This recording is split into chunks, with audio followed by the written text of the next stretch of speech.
Welcome, welcome, welcome. You're trading with Prime. Those of you who are new, feel free to check us out. Hit the subscribe button, bell notification, hit the like button if you're gaining value. We are going to get into the charts. We're going to get into the plays of the week. We're going to look at the watch list that you guys are watching. Meanwhile, we're going to let some people fill in here. Let me know, am I talking too loud, too quiet? Can you hear me okay? And while I wait for these comments to come in, because there is a delay, let's get into it. So let's look at the S&P 500. Let's take a look at what has been going on. Right now we're on the weekly time frame. Don't mind, I have some 55 lines going across. Let me clean this up just a little bit so we can kind of see what is going on. We were looking at this megaphone pattern. Hopefully you guys can see everything okay on the screen. We're looking at this megaphone pattern last week, and we're talking about how we saw that the market gapped up. Going into Monday, the market gapped up. It hit the top of the megaphone. Normally this pattern is bearish. Not that we want to look at it as if it is bearish, because we're at all-time highs, so there's really no relevance other than there could be a little bit of resistance, and that's kind of what we were looking at. And so let me zoom down to the daily time frame and just kind of peek in here. So what we see is, if I go in like this, what we saw is we saw a gap. I mean, the market pretty much rallied off the bottom. We were looking to go long down here week and a half ago. This is around the 26th, 27th, 28th. And so the market has rallied, traded sideways a little bit, burning off a little bit of energy coming into Friday, and then gap higher on Monday, and then we had Tuesday, Wednesday, Thursday, Friday. And so far the market has put in a bear flag pattern. If you're not looking at any of this price action and don't look at the moving averages, and all you're doing is you're looking at this price action right here, it's technically a bear flag pattern. And of course you notice this massive volume, whether it was selling or buying, or maybe a combination of the both. Definitely institutional participation with the amount of volume. Now, that being said, what we do know is if price keeps climbing higher here, it's going to want to run up here to the all-time high. So if you are short or going into short to tomorrow, it is, I don't know, in my opinion, it'd be better to close out the position, because the likelihood of the market getting back to all-time highs, which was Monday's highs, is pretty high at this point. Let's see how let's see how New York opens it tomorrow. Anything can happen overnight. Anything is possible. Let's see what happens, and we'll take it from there as far as Monday going into the rest of the week. I'm going to do this now. I want to go into a little bit of the news that I saw, and let me put it on a different screen here so you guys can see it. So why is the market rallying? Well, I saw a lot of different news articles. Now we can go down to the intraday time frame on Friday, and it's very clear that's what the market was trying to do. However, we saw news come out over the weekend. For one, we see this Japan growth GDP is incredible. I mean, you saw last quarter was negative 30. This quarter was as positive 21.4. It's the highest it's been in quite some time. So even from before. So this is probably definitely a really good piece of news for the market. It's interesting how we see America going on I don't want to say lockdown, but America has fallen back into the phase 1, 2, and 3 of the coronavirus, stay-at-home orders. But the rest of the world is putting up some incredible numbers as far as GDP and as far as the economy and other places in the world, especially Asia.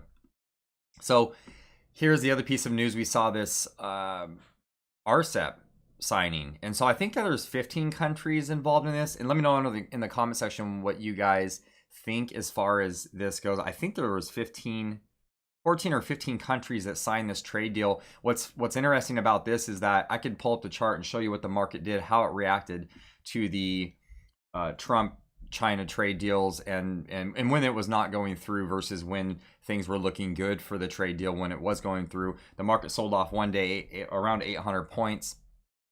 We can go look at the charts here in a second, but this is going to be really nice for the market. I mean, the market's going to want to see some sort of trade, this type of trade agreements that are going on around the world.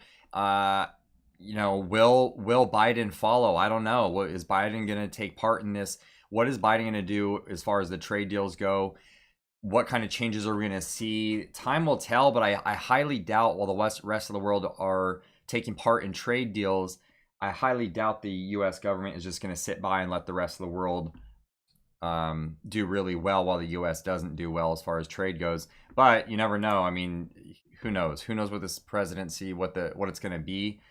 Not to try to predict what they will and won't do, just to simply point out that the rest of the world seems to be doing okay as far as, especially as far as Asia is concerned. So, a couple pieces. The last thing, which I'm not going to pull up right now, but the last little bit of news that I was looking at was possibly the idea that the market thought that a lot of places were going to go back into lockdown type scenarios as far as the coronavirus goes, and the market is rallying perhaps because a lot of places didn't. We're going back into the third phase. I know here in Washington State, we are going back. They're closing, I believe they're closing gyms, restaurant. There's different capacities on restaurants, things like that. And then, of course, we could still go to work, but we don't need a permit to go to work. It's not just essential work is open. It's just there are a lot of places that are restricting different things. And if you don't live at a residence, I think that's part of it, is if you don't live somewhere, you can't be going over to people's houses unless they are family, I believe. So with all of that, let's go back into the charts. We'll try to keep today brief, guys. Maybe we'll be here for a half hour, 40 minutes. We'll try to get through your guys' stuff. Let's go straight over to the Q since we already looked at the SPY. So Qs, same kind of thing, except what I do notice a little bit different with the Qs is they were lagging, so maybe a little bit more upside in the Qs if we do see a little bit more of a bull market coming into this week. The Qs were lagging behind the IWM and the SPY, possibly because it was tech, and tech has been pretty much leading the way during the entire coronavirus. And so I don't know, maybe there's going to be a little bit of rotation out of the Qs into like the IWM and the SPY and XLF, other sectors. So same kind of thing, except for in the Qs, we saw this down move and then we saw this bearish kind of consolidation. However, I have to urge you guys, again, just like the SPY, if we get back above this 50% retracement, if we get back above that, it's going to want to go all the way up here and test, not just the highs of that Friday before, but it's going to want to go up here and test the all-time highs. I don't think it's going to stop at the highs from Friday, which is this big red reversal candle. I don't think it's going to stop there. I think the price will want to, maybe it'll consolidate there for a day or two and then move higher. Not to sound overly bullish, I do have a short trade in the Qs right now, so we will see how tomorrow goes. I'm not sure. We'll take a look at the stop loss, see what we can do with it, see if we can change the position a little bit just to try to wiggle around. So that's the Qs. If I go down into the intraday time frame, let me look at the hourly chart. You can kind of see what was going on Friday. You had this. Let's do this. Give me a minute to get into my rhythm here. It takes me a while since I haven't been on here in a minute. So, of course, you saw the same kind of bottoming action. It rallied, it pulled back. It wasn't just a pullback, it was what I would call a reversal. And so since it shot down with that kind of momentum, it was rejected from that price area up here around 304, 303. And so because of that, it retraced halfway. What we wanted to see is the Qs roll over. Well, they didn't roll over. What they did is they bottomed here, and it's technically a higher low compared to the low down here. It ran up and then it traded sideways, usually resulting in another up move, which we'll probably see coming into tomorrow. And then if we wanted to measure this out, maybe we'll head up here to close to 298 area, 297, 298. No, that's way off. 296 area. So let's see what happens again with tomorrow. I would expect that if it does rally up here, it will find a little bit of resistance and then start trading sideways, unless we get some sort of crazy good news, like another vaccine kind of news that, who knows what will happen coming into tomorrow. We will see. As far as the XLF goes, we could look at XLK, but look, as far as the XLF goes, you saw a lot more rotation into this, and that had a lot of that had to do with the yields. And if I put this on the weekly chart, you can see how this overall, it was a nice bounce here overall. And if I can do this and zoom in just a little bit, there are two ways of looking at this pattern. One is this was a huge down move, like we were saying before. It rallied up here, and then we're just waiting for it to kind of roll over. And this is more like a bearish pennant, bearish flag, bearish consolidation pattern. Yes, of course, it is over the course of 6 months, but that's kind of how we usually see it. We did see a reversal candle, a doji candle, coming into resistance up here. We did see a reversal candle. What would make a reversal candle an actual reversal candle is the follow through. So we'll see as far as tomorrow, the rest of the week, or the next couple of weeks, we'll see what the XLF does. I wouldn't necessarily put a lot of weight in the fact that this could be called a reversal candle. We are above all the moving averages. So maybe this is just consolidation for higher prices. And let's see how that affects the rest of the banks. IWM, the last one I'm going to look at, and then we can get into... Oh, no, there is one more chart I wanted to look at just because I said I would. But so, IWM. So now you can kind of see the difference between the Qs, the IWM, the XLF, and the SPY. You can see the differences here. We put in all-time high on the IWM. And we've been wondering this for a few years now, why it was that the IWM was lagging behind the SPY and the Qs. It's been trading sideways for a couple of years now, or a few years now. I mean, that's relative. It doesn't look like it's been trading sideways because you've had a lot of these movements in between. I just mean the price is still kind of around the same price figures as it has been for the last couple of years with a lot of volatility. So if I zoom in here a little bit and I go down to a daily chart and I kind of see what's been going on now, and it really puts it in perspective, because there's two ways of looking at this. One is it's a matter of the market is making higher highs and higher lows. Definitely, it's above all the moving averages. It's bullish. But within the last week, you do see this reversal candle again. It went all the way up to 178. Now that we're looking at it a little bit more clear, and we'll definitely know tomorrow and into next week, was this a reversal candle? It is a reversal candle as long as price stays below the high, which is 178.10. It's definitely a reversal candle. But this could also just be profit taking as far as how far the market was stretched from a week and a half ago till Friday, and then you saw the sideways action all week. Another way of looking at this overall is it definitely could be a bull flag, and I'm not saying draw it from the low down here. You could just draw it from right here. Anywhere is fine. It could be a bull flag. It could be a bear flag. I'm not comfortable in taking this kind of a trade to either the north or the southern side because of where it's at on the chart. The risk versus reward just isn't there. Now, if we started consolidating a little bit more for a few more days and then we began higher, then I would be willing to take a trade one way or the other. Or another way I would take a trade is if it took out the low of 169.32, somewhere in that area, somewhere in this area right here, I would definitely take a short trade out of this pattern to the downside. We will see. Okay, so let's get your guys' stuff. I'm gonna go to, let's put it on, was it callouts that we had? I'm gonna start deleting these. I'm gonna look at NEO because I said I would. I told a few people I would. Let me get rid of some of these. Oh, I deleted NEO. Okay.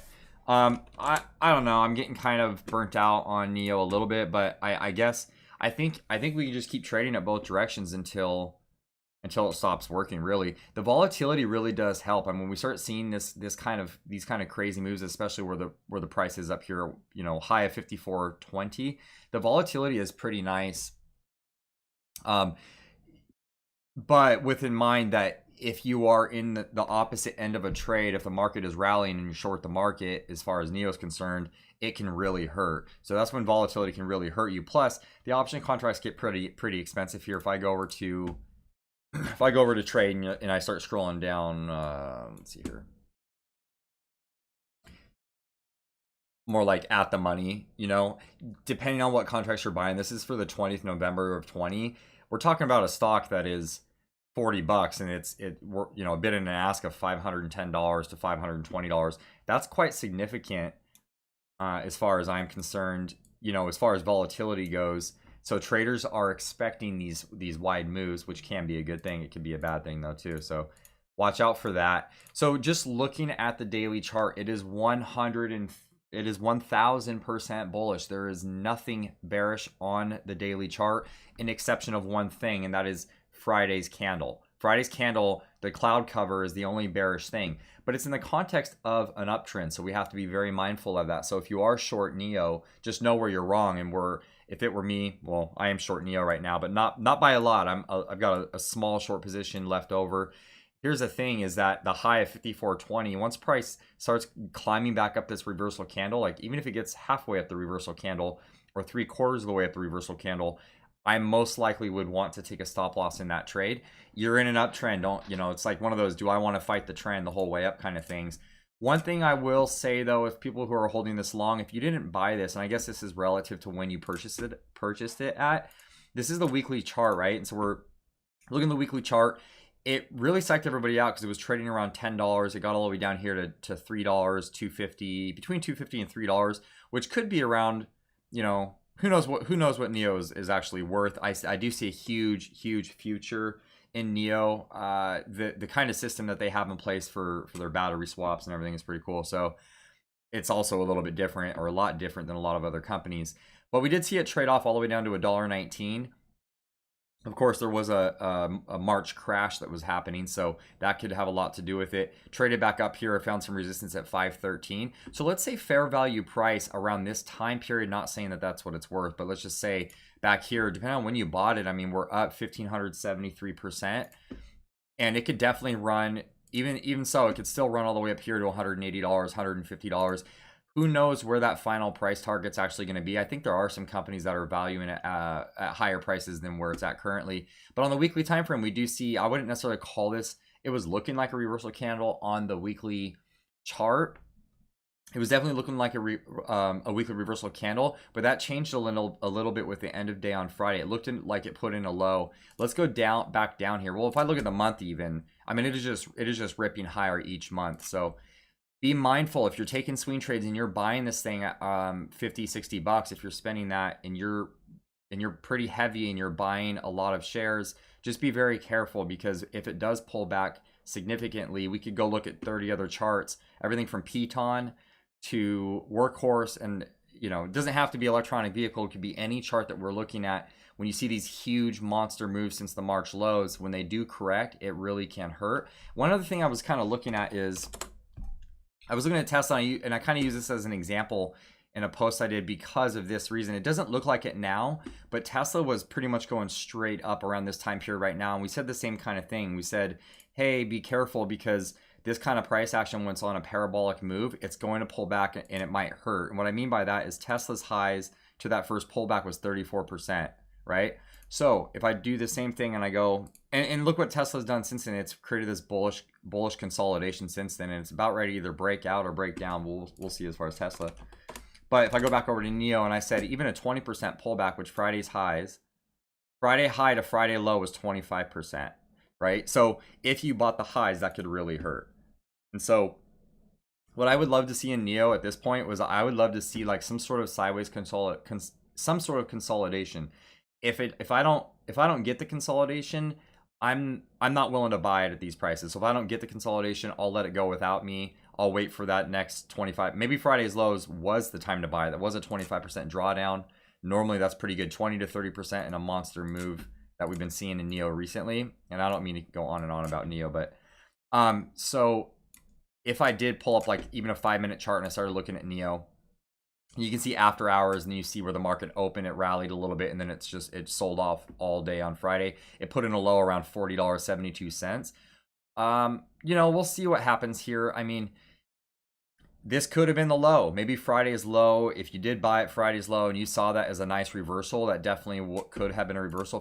If I bring it out to the hourly, which would give me a little bit more confidence. Now you can kind of see that reversal candle, and then it definitely, the green candle over here closed above the high of the reversal candle. So looking at it, the hourly chart looks very promising and put in possibly a higher low. So let's see what happens coming into Monday.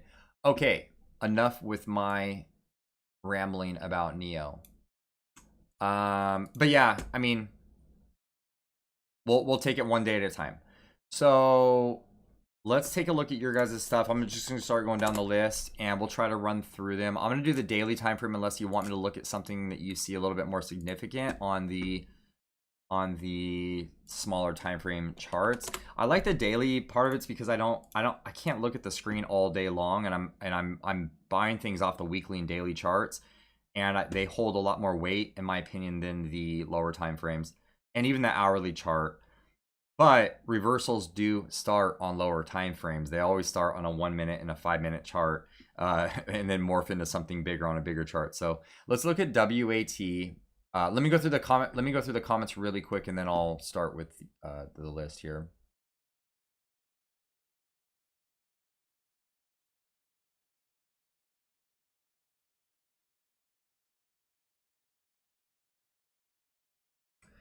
Okay, we have a question of so Neo, Carl says Neo breaking 60 by end of week. Yeah, I mean, it could break 60 by Monday afternoon, to be honest. I mean, I have no idea. And by the way, just for the record, I do have NEO long term. I don't have a lot of it, but I also have Tesla long term also, and I also sold a lot of the Tesla in the last run up, so, or a lot of what I had left over. So I say all this, so even though if I'm putting alerts out on the I'll go, and by the way, go to rtvtrading.com if you guys are interested in alerts. We have several people who post alerts, so it's pretty cool. As far as me posting, like if you see that I'm posting put alerts on certain stocks, it doesn't mean I'm overall bull or bearish on that stock. NEO, I am for fundamental reasons, beginning quite a while now actually, but I talked about this last week, and so anyway, to get to the thing, it's, you know, as far as NEO or any alert goes where I am bearish on a stock, it doesn't mean that I'm overall bearish. I do have long term, because I see it's, you know, it's in an uptrend. Those electronic vehicles aren't going anywhere. The reason, you know, as far as NEO, and then the second question is, do I think that trade agreement in Asia that was announced this morning will impact NEO other Chinese stocks this week? Yes, I do. I think it already is. I think that you know, we're already seeing movement in the overnight session. So yes, I do think it will impact these companies. I think that it could definitely impact them for the better.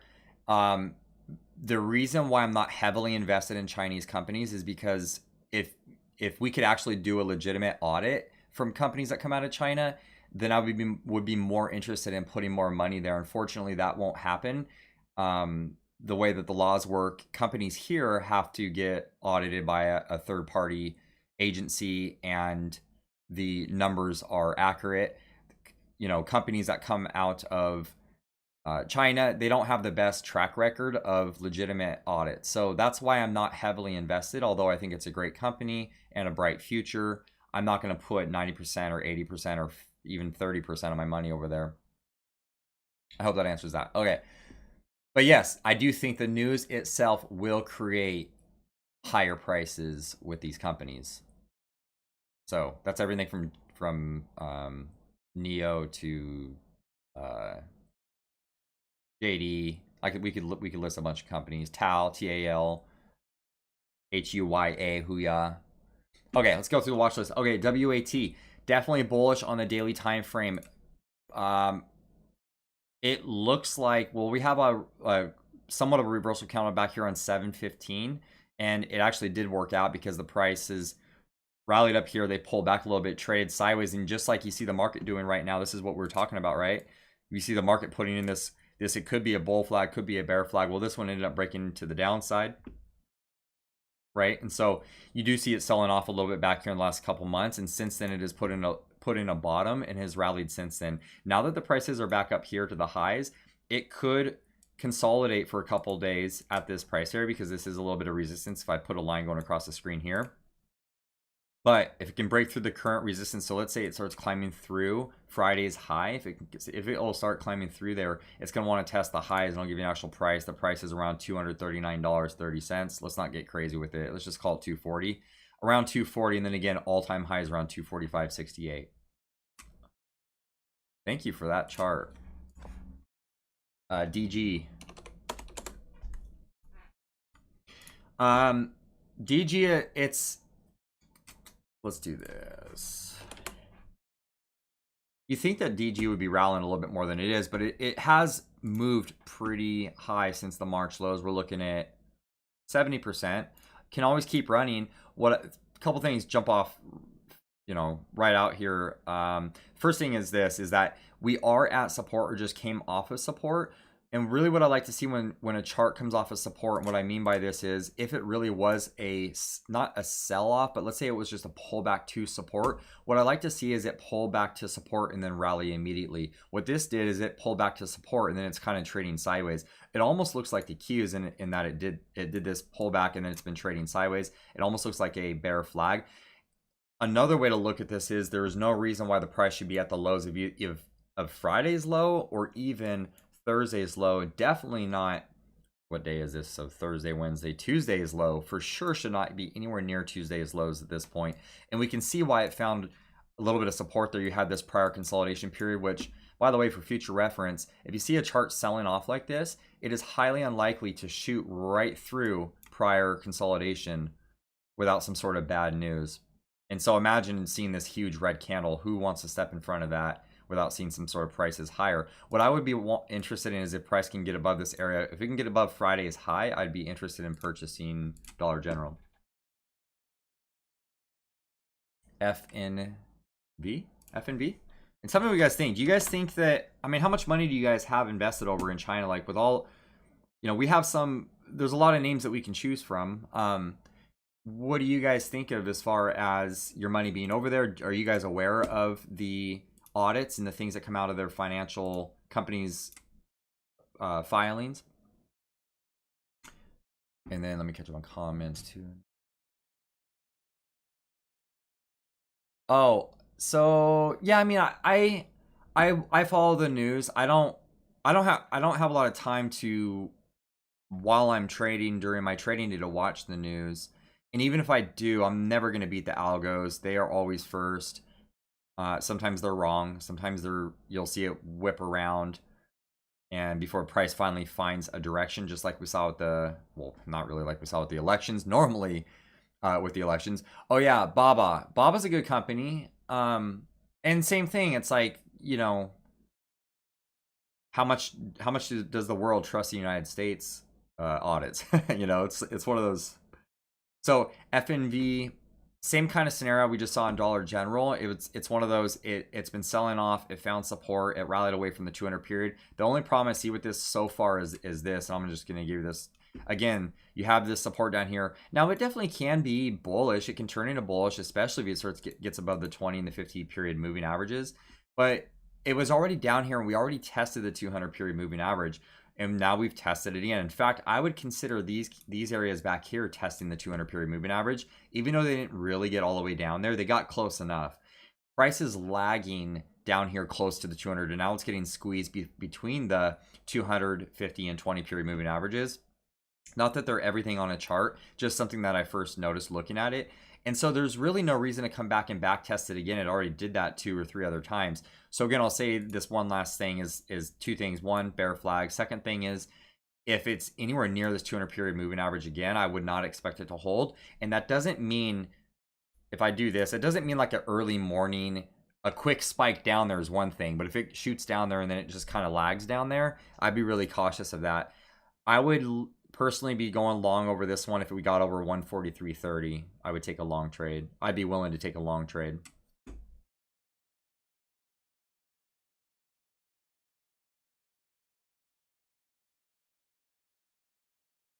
Yeah, I didn't know that, Mark. Yeah, that's another way of looking at it too. I mean, see, Mark says the US wasn't SOX compliant until Enron. Yeah, I didn't think of that. I mean, that's true. It's like, you know, where are we going to be at in a couple of years, you know? CWH.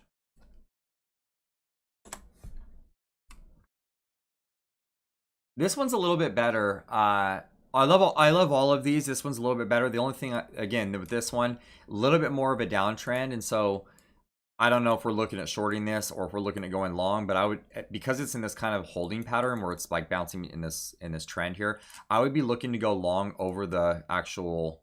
If I could draw some sort of line through here, which it might be kind of hard to do at this point, if I could draw a line in there somehow, I would be looking to go long if it can break out, maybe over $28.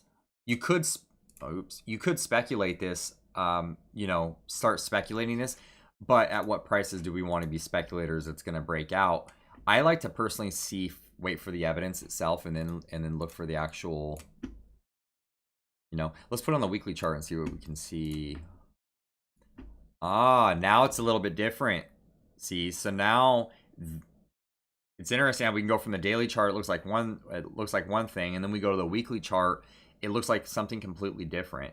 Now what we see on the weekly time frame is a reversal candle, a weekly reversal candle. And you also see this, or first thing I noticed is this, where we had this kind of up move, and then it's just been consolidating. So again, you could trade this in one of these scenarios that you could wait for the breakout, or buy it simply based on this weekly reversal candle with the stop loss just underneath the low, which is 2260. So if you put a stop loss around 2250, depending on how many shares, the stop losses are relative depending on how many shares you're trying to buy and what your account, your management is. So two ways of going about that. One, you could wait for the retracement. You could wait for price to retrace a little bit down here. Maybe does something like that. The second scenario is wait for it to break out and then do something like that, and then try to pick off one of these higher lows. Thank you for that chart. WH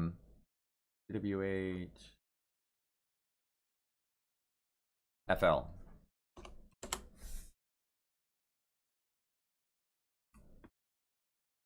Catch up on the comments here.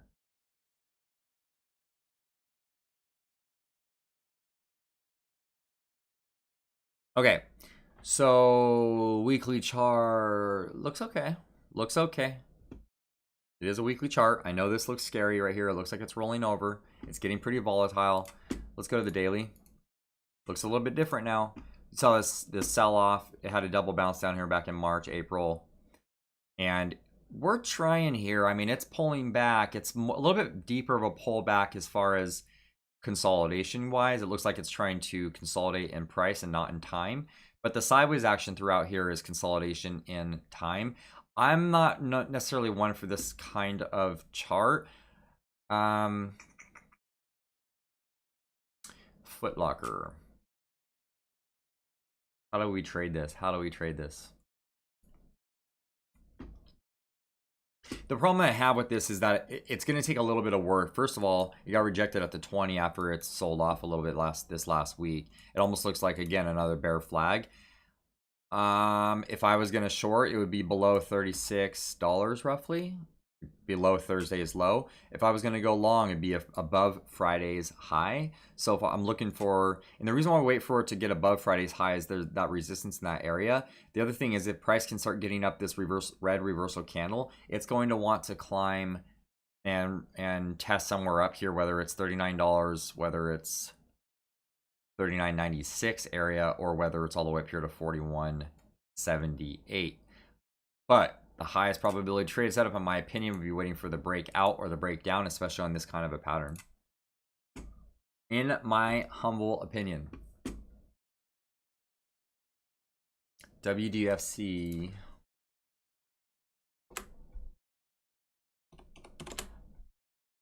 Hey, tell me what you guys think as far as I know this is like who wants to talk about next year, but when you look at the broad market and you think, and without looking or thinking about the economy, and you just look at the broad market, like you just look at the chart, doesn't it feel like we're entering a new 10-year bull market? Just looking at the chart, not knowing about the state of the world right now, you know? It's just so, it's remarkable to me. And it's hard to trade, especially to the long side, knowing, feeling every day when you're going to work, you look at the streets and you know that like not everyone's going to work, you know? It's hard to take these kinds of trades knowing the state of your area, what your city is like currently, what the world economy, the world stage is. And this is what makes the market special, is because it doesn't always do what we think it's going to do. Okay, let me get off my soapbox. Okay. WD-40, love the product. Did I already put this on the...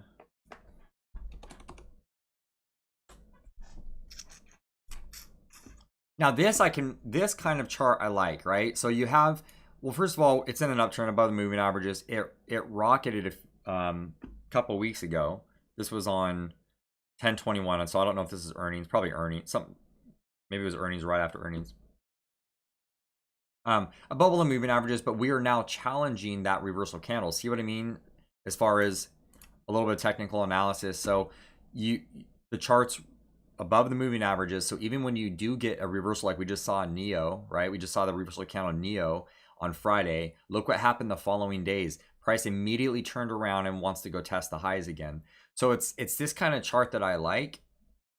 And that's the bullish side of even NEO that I was talking about, as far as if you took the trade Friday, well done. You saw this selling off, like who wants to be a buyer? But what did it really do? It really came back to back test this is a this candle right here broke out, right? So the market just basically pulled back to back test that breakout, and then it has rallied since then. Definitely bullish. Would I be a buyer after it just came from 237 all the way up to 260? I don't know. That's trader's choice. I would like to see, personally, I would like to see consolidation. So if we could see something like, let's say it traded sideways for a couple days or even pulled back, did something like this, creating a higher low compared to the low down here. That would be an optimal place to go long with a stop loss down here around 237. But that would, talking about money management for a minute, you wouldn't, are you going to buy 100 shares, at $254? And if you did, would you really put your stop loss this far away? This is what makes trading special. Or we could buy 1 or 2 shares and put the stop loss down here at 236, depending on what kind of money management we have. Okay. Let me catch up on the comments.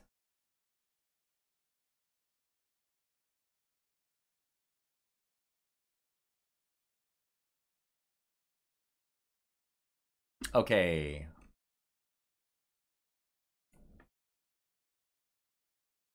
Yeah, I like these stocks you guys are adding here. Did Mark put you up to this? I appreciate this, guys, because I trade like the same 80 stocks and people get frustrated with it, and there's a reason why I do it. I like to trade what I know, and I get too comfortable and complacent, but I appreciate the new stocks because it brings more to the table, you know what I mean? So we appreciate that. Fastly. How's it going, Mr. Biz?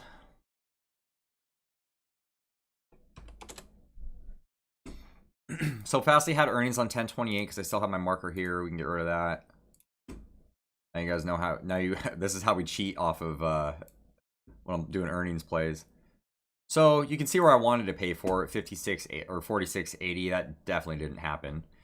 You can see where I have a trend line in here already, wherever that came from. I must have put it in here at some point. And you can see a higher low, definitely bullish. Maybe it's finding a little bit of trouble in the 20 and the 50 moving average. Maybe it found a little bit of resistance up here around, I'll give you a price, 84. I know we're below 84, but around 84.50 there's some resistance. Or I could pull it down just a little bit and see how there was prior consolidation even back here. Just because price, like let's say, by the way, let's say we find prior consolidation like this, right? And then you see price one day do this, where price does shoot through there, right? For whatever had bad news, the market was selling off, whatever the reason is. And now we're rallying back up to that point. I would still expect there to be resistance in here because there was previous consolidation, right? Kind of see that? Okay. So, I would like to see at this point another higher low or trading sideways. Either one would work for me as far as I'm concerned. I do like the idea. I like this setup, but I think the time to take this was on this higher low over here, or it back tested the 200 period moving average, or even this sell-off point right here. And if I drew a line over here, you can kind of see why it held a support. This was a previous area of breakout, even though this was more ideal of an area of a breakout, and that's why I had this 46.80 on the chart. That was my ultimate, I'm going to buy it if it gets that low. I don't care what anyone says. That's where I would buy it at. But it never even made it down there. Now, if it did for any reason start selling off again, I wouldn't expect that this 65 area was going to hold. I would expect it would go down to the next area. So if it did break through that area, that could be a pretty good short trade as far as at least intraday. Not that I expect that to happen. It's pretty bullish. Let's see what happens on the daily chart. Let's look at the weekly chart. So the same thing. Now it looks like one giant bull flag. The only difference is you had this little spike up here where it tried to break out and then it got rejected, selling back off. Normally, rejections and where it sells back off into the bull flag is normally really bearish, and that's probably why it sold off even further down to the bottom of the channel / bull flag. And if it does break out again, I don't know exactly where we would take this target. Well, minimum target would be up here at 136.50. No, I take that back. That's not the minimum target. That's a weekly chart. If you're trading this on a weekly chart, that would be close to the minimum. But on a daily chart, you might find some more resistance around $100 or somewhere up here. But the weekly chart looks good, so thank you for that one. I haven't looked at Fast in a little bit.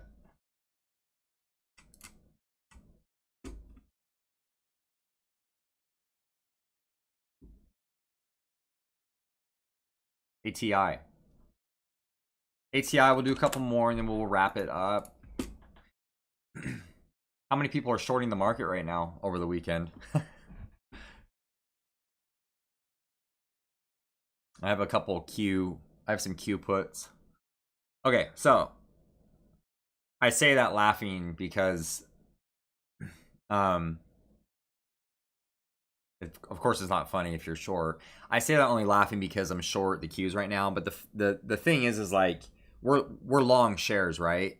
Like when we're buying all these puts, like are we shorting the market with our entire account, or are we shorting the market with 1% of our account, or 5% or 10%?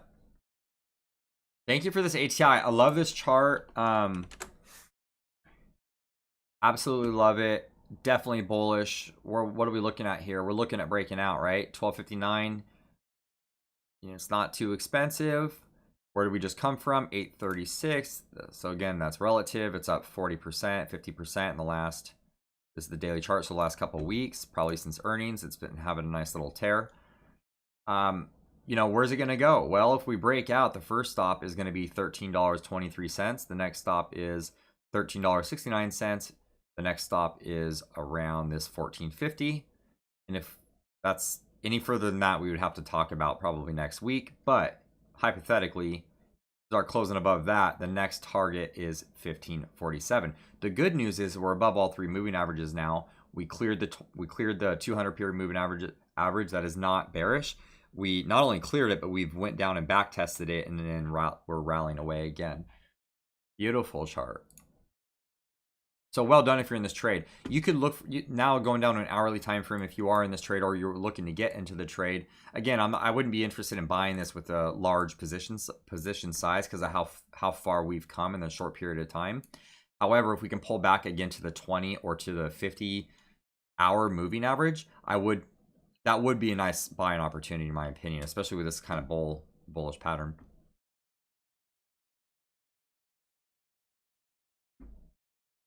And is that all we got?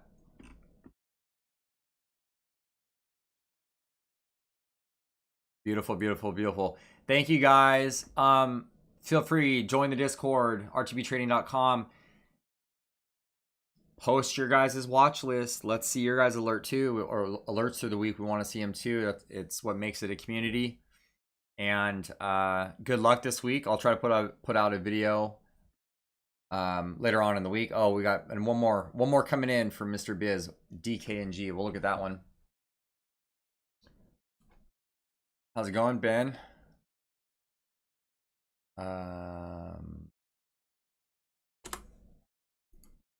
Me and Ben talk charts all week long. Okay, so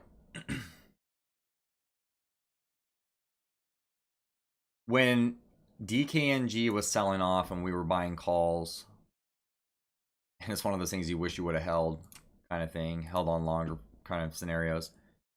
Pull back, right? I honestly don't know if I see this as a rejection. I know it's a reversal candle on the daily chart, but I still see this as one overall pattern of like a bullish consolidation. I know it's a really wide bullish consolidation, but the price has just come back to where it was previously. So the price is around 42.77. Even if we pull back a little bit, if we can pull back here a little bit just to go, maybe it wants to go fill this gap down to 41.28. I know that's quite a ways away. Like that could hurt if you're in the trade before you knew you were wrong. That's still down 3.5% almost. So that's really trader's choice. Would I be a buyer if we pulled back? Most likely. And I would use one of these lows down here as a stop loss. So if I zoom in just a little bit here, I mean, we can see overall what the chart did, right? So it finally broke out. It broke out of this consolidation here. And all it did is it came back to back test and it's rallying away. The question is, well, and then it came back one more time here and rallied away.